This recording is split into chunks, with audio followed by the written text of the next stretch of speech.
नमस्ते साथियों।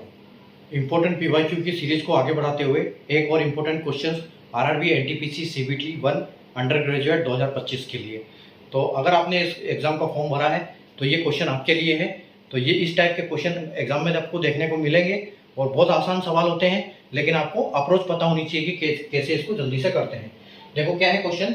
The average of 30 number is 8। If each number is multiplied by 7 then what will be the new average. 13 संख्याओं का औसत 8 है। यदि प्रत्येक संख्या को 7 से गुणा किया जाए तो नया औसत क्या आएगा। अब ये जो क्वेश्चन आए, इस क्वेश्चन को हम दो मेथड से कर सकते हैं। ठीक है, आपको ये पता है, यहाँ इन्होंने दिया है कि संख्या कितनी है आपके पास, संख्या 13 है। ठीक है, संख्या आपके पास 13 है। ठीक है, 13 संख्या है और उनको कितने से मल्टीप्लाई करना है, उनको 8 से, उनका एवरेज जो दिया है वो 8 है। ठीक है, एवरेज आपको 8 दिया है। तो ये क्या बोल रहे हैं कि अगर 7 से गुणा किया जाए तो उसका नया औसत क्या होगा।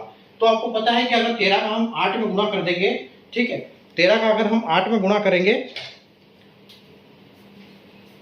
अगर आपकी 13 संख्याएं हैं और अगर उसको 8 से गुणा करेंगे तो आपको क्या मिलेगा, यानी कि टोटल आपका नंबर आ जाएगा 13 × 104, यानी कि 104 है, सारी संख्याओं का योग है। ठीक है, और अगर इसको 7 से आप गुणा करोगे तो आपको क्या आएगा कि 700 और 28, यानी कि 728।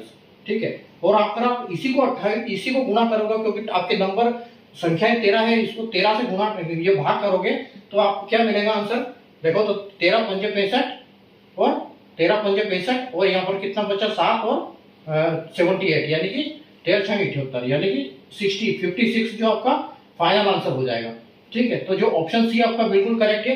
लेकिन इसको शॉर्टकट करने का मेथड क्या है, आप कुछ मत करो, इसको 13 को भी मत देखो। आपको दिया है कि ये 7 यहाँ पर 7 से गुणा करना है और औसत 8 है, तो इस औसत को सीधा मल्टीप्लाई कर दो आप 7 से। ठीक है, तो 7 × 8 = 56, यानी कि 56 आपका आंसर हो जाएगा सीधा।